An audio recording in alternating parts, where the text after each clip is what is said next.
أعوذ بالله من الشيطان الرجيم. بسم الله الرحمن الرحيم.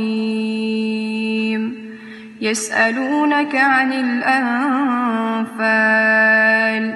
قل الأنفال لله والرسول فاتقوا الله وأصلحوا ذات بينكم وأطيعوا الله ورسوله إن كنتم مؤمنين.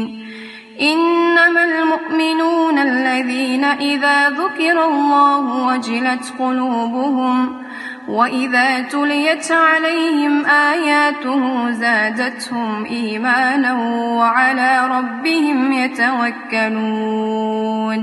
الذين يقيمون الصلاة ومما رزقناهم ينفقون أولئك هم المؤمنون حقا لهم درجات عند ربهم ومغفرة ورزق كريم.